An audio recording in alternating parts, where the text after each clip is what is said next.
Salve galera, hoje eu vou estar fazendo um react aqui sobre a prisão de El Salvador. E eu quero que vocês comparem essa prisão com as prisões aqui do Brasil, para ver a diferença que é. A diferença é A prisão absurda. do mundo. Esta mega prisão tem capacidade para 40 mil pessoas. Os Olha prisioneiros só o aqui são as tamanho pessoas dessa mais prisão. perigosas que você pode imaginar. Quantas vidas você já tirou? 5, 10, quantas? Mais de 50. MS-13 e muitas outras gangues. Esses são animais. Esses não são pessoas. Eles são psicopatas, sociopatas. Olha a Esse é o tipo cara de dos pessoas que cara. temos aqui. Estamos prestes a ver o pior dos piores. Bem-vindos ao Secot, o maior presídio do mundo em capacidade, localizado em El Salvador, construído para encarcerar os criminosos de maior destaque. Aqueles que entram nesta prisão são destinados a nunca sair vivos. Não tem como sair. Como você vai sair daqui? O motivo pelo qual esse pequeno país de 6 milhões de habitantes precisa desta enorme prisão são as gangues. Antigamente, dominando o país, essas gangues passaram a enfrentar uma todo repressão mundo severa, junto. iniciada em março de Todo mundo 2022. Que não é igual o Brasil não, que separa as facções e tal. Aqui, nessa prisão aí, vai todo mundo junto. Tá preso todo Durante o mundo governo junto. do presidente Nayib Bukele, mais de 70 mil pessoas, aproximadamente 2% da população adulta do país, foram detidas em apenas 16 meses. Ônibus transportaram milhares de membros de gangues acorrentados para o Secot em uma operação noturna altamente coordenada. Olha isso, tanto de guarda que Sentados em fila, de cabeça baixa, formavam uma massa única. Cercados por guardas armados, nenhum deles ousou desobedecer às ordens. Suas vidas mudaram da noite para o dia. Neste documentário, iremos entrevistar um deles, um dos líderes de gangue mais impiedosos, conhecido pelo apelido de Psycho. Você tem apenas 10 minutos. Construída em 2022, esta enorme prisão é composta por 8 módulos separados, espalhados por 1,66 quilômetros quadrados. Tamanho Cada par de dessa prisão. módulos é cercado por duas paredes separadas de 3 metros de altura com arame farpado. Toda a instalação é cercada por um muro imponente de 9 metros de altura, com uma cerca elétrica de 3 metros, carregando 15 mil volts. 19 torres de vigilância asseguram que nada escape aos olhos atentos dos guardas. A estrutura não apenas impede fugas, mas elimina até a própria ideia de escapar. Olá, temos permissão da presidência? Os guardas nos pararam. Esperamos que seja o último posto de controle. Os bloqueadores de sinal evitam transmissões num raio de 2 quilômetros do Secot, cortando completamente a comunicação. Mais de 600 guardas trabalham apenas para proteger o perímetro.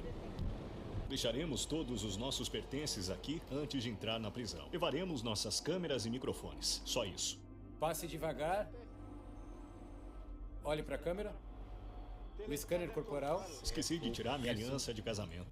tanto de dinheiro que investiram nisso daí. Eu nem sei quanto que foi essa prisão, mas foi milhões e milhões que fizeram aí nessa prisão aí. Só pela entrada aqui do negócio dá pra ver que é bem feito.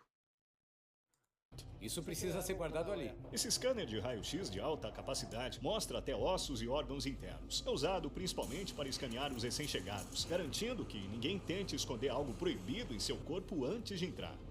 Eles costumavam engolir os objetos ou tentar trazê-los na vagina ou no ânus. Cartões de memória, micro SD, Isso.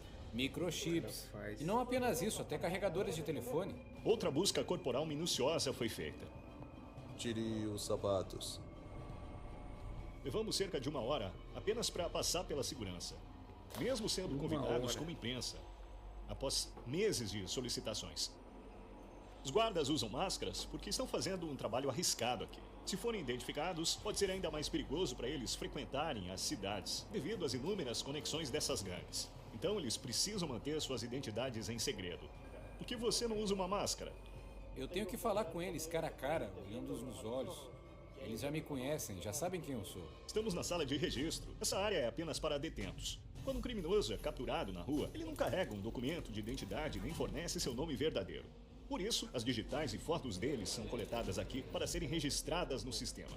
Ao entrarem aqui, os detentos perdem todo contato com seus familiares pelo resto de suas vidas, pois as visitas familiares são estritamente proibidas. Também é importante notar que um pequeno número de pessoas inocentes foi erroneamente preso durante a Grande Repressão. Devido à política de não contar, suas famílias não têm ideia de onde estão ou se ainda estão vivos. Para alguns, este documentário pode ser a primeira chance de ver um parente desaparecido. Antes de entrar nos módulos onde estão os presos, visitamos o arsenal da prisão. Essa seção é essencial em caso de um possível motim, e esses detentos são as pessoas mais perigosas da Terra. O tipo de arma de fogo que usamos Tanto de é arma um que tem rifle. nisso aqui. Meu Deus do céu. Tem armamento aí pra um exército. E é tudo bem arrumado, câmera e tal, tudo bem arrumado. O valor que foi essa prisão aí, você tá doido. T-65. Também temos essa outra arma de fogo, Olha que tanto de arma. que é uma espingarda calibre 12.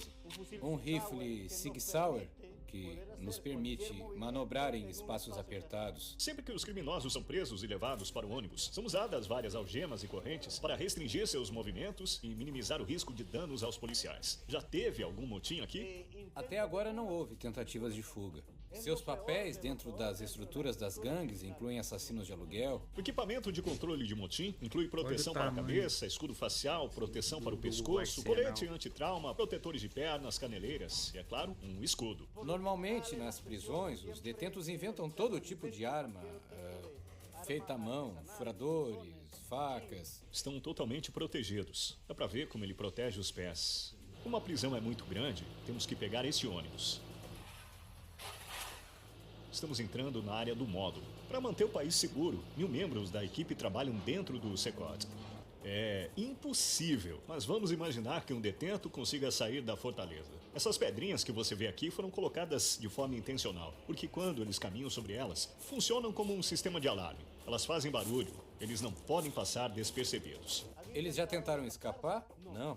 Eles poderiam tentar? Difícil. Porque eles teriam que passar por uma série de anéis de segurança. O SECOT foi erguido numa área isolada com sua própria infraestrutura, incluindo sistemas de energia e esgoto, para evitar qualquer tipo de interferência externa.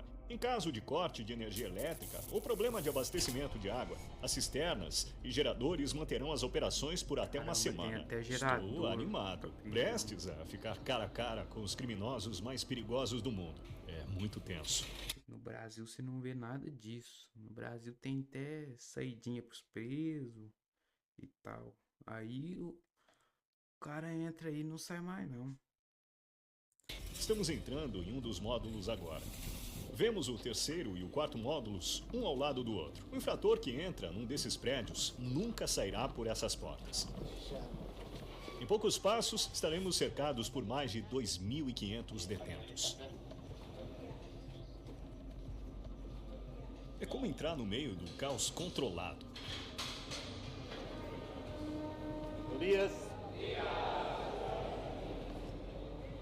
Nossa. Isso é tão intenso.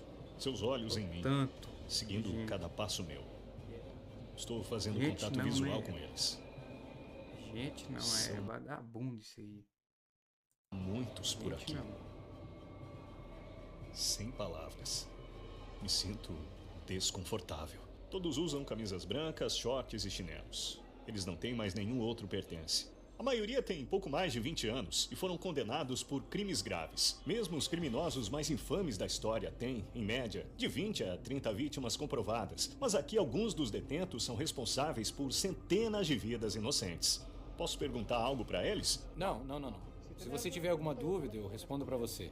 Caso tentem se comunicar comigo, o que você vai fazer?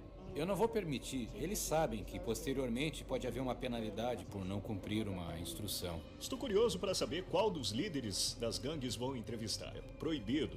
Não podemos ultrapassar essa linha amarela. Eles são uns dos seres humanos mais perigosos da Terra. Sem as grades entre nós, todos sabem exatamente o que poderia acontecer. 32 celas em cada um dos 8 módulos que compõem a mega prisão. Cada cela comporta cerca de 80 detentos, mas o número pode chegar a 150. Apesar de não estarem em plena capacidade, os detentos atualmente possuem apenas 0,5 metro quadrado de espaço pessoal para cada um. Os presos sequer têm direito à ventilação ou pátios para caminhar fora de suas celas. Cada detento aqui recebeu uma das sentenças mais longas que você pode imaginar em sua vida. A única coisa que não muda é que todos esses presos nunca sairão, nunca verão a luz do sol. As únicas pessoas autorizadas a entrar e sair são os funcionários e, às vezes, a imprensa, como nós. Todos os detentos receberam penas de prisão perpétua. Eles nunca, jamais sairão desse prédio. Note o olhar. Dá pra ver o vazio em suas almas. Eles não têm nenhuma esperança para o futuro. Parecem muito robóticos. A vida deles é muito monótona. Esse canto aberto é a área do banheiro. Cara, o São banheiro. 2 banheiros para 80 presos. Não tem. É só um buraco ali na frente de todo mundo. É literalmente humilhante que esses detentos, assim como toda a sua confiança, sejam disciplinados aqui. E no mesmo lugar onde fazem as necessidades, também tomam banho. Para se limpar, usam conchas plásticas e uma única bacia compartilhada. Não há água corrente nas celas, então os prisioneiros têm que depender de um barril azul para beber água. Eles dormem nesses beliches de metal, sem travesseiro, sem colchão. Cada prisioneiro recebe apenas o essencial. O cara vai dormir no aço aí, no aço. Um lençol branco, um uniforme, meias, chinelos e uma toalha. Isso é tudo. Eles passam o dia todo em seus beliches de 4 andares. São empilhados como mercadorias num armazém. Para manter a higiene e organização, os presos são raspados a cada 2 semanas pelos funcionários. Cabelos longos ou barba não são apenas anti-higiênicos, pois podem ser usados para esconder objetos pontiagudos. Vamos dar uma olhada. Tirem suas camisas e se alinhem aqui. Agora estão tirando as suas camisas. Esses presos já fizeram parte das gangues MS-13 e Bairro 18, que controlavam os bairros de El Salvador. Essas gangues rivais passaram anos extorquindo dinheiro dos moradores locais e causando grande sofrimento aos salvadorenhos. Aqui estão as gangues Bairro 18 e MS-13, todas juntas numa cela. Isso mesmo, exatamente assim. Todo módulo é o mesmo. Todos eles vivem assim. Lá fora, entrar no bairro do outro poderia significar ser dilacerado, mas aqui eles estão lado a lado até o último suspiro. Como convivem sem... Como não tem uma briga aí, parece que são tudo robô. Deus me livre desse lugar aí. Atacar um ao outro. Eles têm que aprender a viver juntos. Aqui estão numa prisão, não estão na rua. A maioria dos presos tem tatuagens cobrindo todo o corpo, incluindo até mesmo o rosto, mostrando sua estrutura de lealdade. Para o MS-13, as tatuagens geralmente incluem as letras iniciais ou o número 13. Os membros da outra gangue usam símbolos como 18 ou 666, que somam 18 e simbolizam o diabo, ou usam números romanos. Ter tatuagens de gangue no rosto é um sinal claro de que a pessoa é um dos membros mais impiedosos e de alto escalão da organização. Cruzar com um deles na rua era como encarar a própria morte. Uma tatuagem de teia de aranha representa ser apanhado na teia do sistema de justiça e cumprir uma longa pena de prisão. A tatuagem de chifres do diabo é um símbolo sombrio que representa a adoração ao demônio por parte desses indivíduos. Alguns até afirmam que cometeram seus atos sob o comando dele. Uma tatuagem de lágrima significa que a pessoa tirou a vida de alguém. O número de lágrimas indica quantas vidas eles tiraram. 3 lágrimas. Com a frase "ri agora, chore depois", essas tatuagens de máscaras ou palhaços passam uma mensagem clara. Seja forte diante das dificuldades agora e lide com as consequências depois. Todos esses presos são realmente ruins? Estão em outro nível. Criminosos de alto perfil que nunca mudarão sua mentalidade. Se você olhar para cima, há uma área de passarela. Os guardas vigiam constantemente os presos desse ponto elevado acima das celas. Caso algo suspeito aconteça, eles vão intervir, enquanto uma rede abrangente de câmeras monitora cada canto. Impossível sair desse lugar, impossível. Nem se tiver uma rebelião aí, não dá pra sair. 24 horas por dia, 7 dias por semana, assegurando que nada seja ignorado. Os módulos permanecem iluminados dia e noite para a vigilância. Quando o sol se põe, as luzes ficam acesas o tempo todo. Eles são vigiados constantemente. Acho que essa é uma das coisas mais difíceis de estar aqui. Quando tentam dormir, usam as toalhas e cobrem os olhos para bloquear a luz. O pregador está aqui compartilhando algumas lições importantes da Bíblia com os detentos. Eles estão fazendo exercícios físicos aqui. tem um treinador lá. Essa é a única vez que esses detentos saem de suas celas. Essas atividades ocorrem por um tempo total de 1 hora por semana, sob a supervisão de guardas armados. No restante do tempo, eles ficam trancados em suas celas. Antes, eles dominavam as ruas. Agora, não podem dar um único passo sem permissão. É um horário rotativo, não há espaço suficiente, então nem todos podem sair no mesmo dia. Já houve algum incidente caótico quando esses presos estavam fora de suas celas? Até agora nada. Sempre que focamos a câmera numa cela, frequentemente pegamos um prisioneiro movendo os lábios silenciosamente. Mesmo atrás das grades, membros de gangues tentam enviar ordens para fora. Esse prisioneiro estava fazendo exatamente isso. Mas o censuramos para bloquear a mensagem. Olha Apesar isso. da repressão, esses grupos ainda mantêm um poder significativo lá fora. Boatos sugerem que eles têm planos de se vingar atacando pessoas inocentes, mas como resposta, as autoridades ameaçam impor medidas ainda mais duras aos membros presos. Se eles fizerem isso, não haverá nenhuma refeição nas prisões. Juro por Deus, eles não comerão um grão de arroz. E vamos ver quanto tempo duram. Era um presidente desse que não precisava pro Brasil, né? Não esses que apareceu aí, que tá no Brasil, né? Aqueles Manda no Brasil agora. recebem 3 refeições, café da manhã, almoço e jantar. O café da manhã geralmente é feijão e arroz, e o jantar é praticamente o mesmo. Para o almoço eles recebem arroz branco e macarrão, só o que muda é a bebida. Não há alimentos nutritivos como frango ou carne. Isso é o almoço. Hoje é arroz, macarrão e 2 tortilhas. O cardápio muda a cada dia? Não, Mesma coisa todo dia? é sempre a mesma coisa, refresco. Ok. É uma bebida açucarada. Vou prová-la agora. Eles devem comer com as mãos e limpar os pratos antes de devolvê-los. Com uma dieta carente de proteínas, muitos provavelmente sofrem de deficiências nutricionais. Antes de começarmos nossa entrevista com o detento, quero mostrar o lugar que é ainda mais extremo do que você viu até agora. É para onde os detentos que violam as regras são enviados. Aqui estamos na área da célula de isolamento. Quando os presos quebram uma regra de acordo com a legislação, eles podem ser enviados para essas celas de isolamento. A lei me permite mantê-los em confinamento por até 15 dias.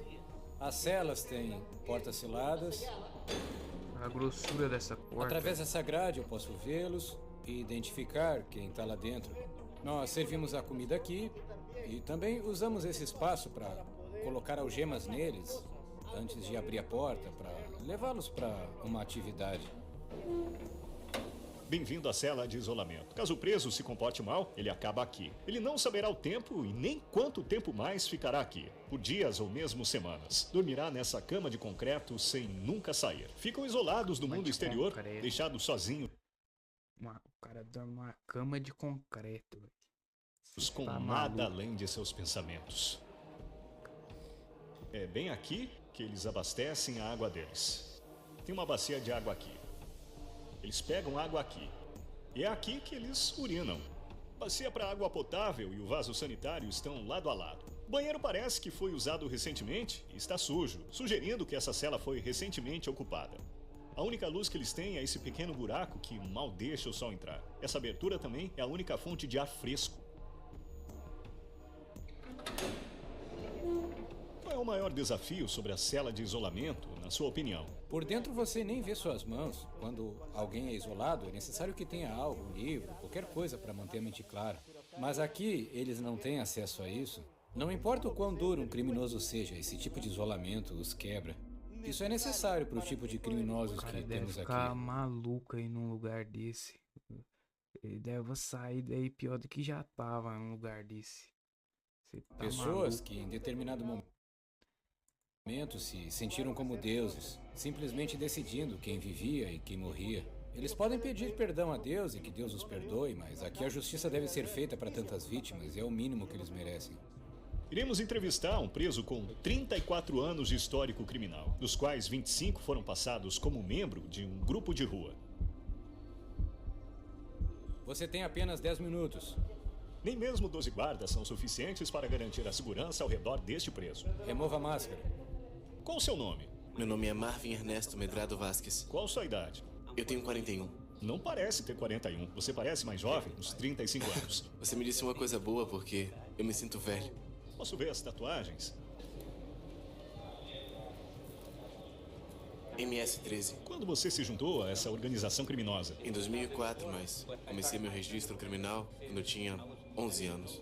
Como se envolveu pela primeira vez? Quando alguém é criado só com a mãe precisa trabalhar, você acaba indo pras ruas, você procura alguém para te ajudar. Eu disse, minha mãe é pobre, eu preciso de sapatos, de roupas, e aí eu comecei a roubar. Então eu precisava de uma figura paterna, porque eu não crescia com meu pai. Então eu procurei grupo de gangues, eu cometi um homicídio e vim aqui para El Salvador tentando mudar a minha vida, mas havia gangues aqui também, eu comecei a fazer a mesma coisa, então eu fui preso. Eu sempre fui o tipo de pessoa que queria conquistar as coisas que eu decidia fazer na vida. E eu realizei tudo que eu queria fazer aqui, mas vim parar aqui. E isso é como o diabo paga as pessoas. Sim. É verdade que para se juntar a essa organização criminosa, você precisa acabar com a vida de alguém? Sim, é. Mas a primeira vez foi um familiar, certo? É. Porque você tem que ganhar território pra sua gangue. Perdi minha mãe, meu pai, meu filho. Tudo isso por causa das gangues. Quer dizer, eu podia estar com a minha família na América, nos Estados Unidos, ter uma vida melhor, mas você sabe, né? Tomamos decisões erradas e essa é a causa disso. E é por isso que eu digo aos jovens, ei, vai pra escola, escuta tua mãe, escuta teu pai. Não vive essa vida que a gente vive, porque não tem saída. Quantos você já matou? 5, 10? Quantos?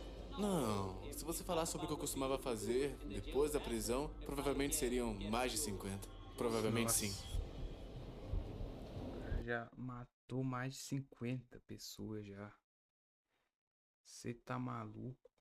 E provavelmente deve ter gente que matou mais do que ele aí. Você tem que fazer isso às vezes. Como se tornou insensível e impiedoso com o tempo? Eu realmente não posso responder a essa pergunta. Como se sente ao saber que nunca mais verá sua família, já que está aqui? Eu me sinto mal porque a última vez que eu vi meu filho, ele tinha 5 anos e agora ele tem 21. Eu quero vê-lo, eu quero dizer, ei, não faça a mesma coisa que eu fiz, não faça a mesma coisa que o teu pai.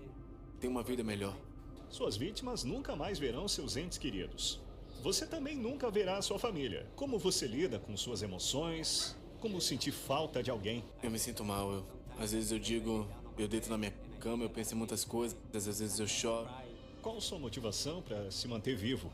De um dia mudar minha vida e encontrar Deus na minha vida, eu disse a Deus, ei, me perdoa pelo que eu fiz. Ok. Finalmente vemos a luz do sol. E honestamente, o Secote é um lugar onde você nunca gostaria de acabar, mesmo como visitante. Mas para as pessoas que vitimaram os salvadorinhos, agora é sua casa para sempre. Esses criminosos tiraram o direito das pessoas inocentes de viver e agora estão pagando por isso. A mensagem do governo salvadorinho é clara. O crime não é mais tolerado e a punição é severa. El Salvador já teve a maior taxa de vidas perdidas devido ao caos generalizado. Durante seu pico, 104 a cada 100 mil pessoas perderam a vida num único ano. Governos anteriores fizeram acordos de trégua com esses grupos, mas isso não conseguiu trazer uma ordem duradoura. Apesar da controvérsia em torno dos métodos do governo atual, até 2023 a taxa caiu drasticamente para 2,4 por 100 mil habitantes, posicionando El Salvador entre os países mais seguros. Um lugar que era um dos piores lugares que tinha pra se morar, virou um dos melhores agora do mundo pela primeira vez. Até agora os resultados são inegáveis. A paz voltou aos bairros. Mas e aqueles que foram presos injustamente? Isso é justiça verdadeira ou apenas uma maneira de controlar o caos? Estamos vendo uma solução duradoura ou apenas uma solução temporária? Por enquanto, as respostas continuam incertas e o mundo segue observando. Obrigado por assistir esse documentário. Vejo você no próximo vídeo. Não se esqueça de se inscrever. Hurry Trinity esteve aqui. Foi isso aí, pessoal. Esse aqui é o canal do cara aí. Se inscrevam lá e vou encerrar por aqui.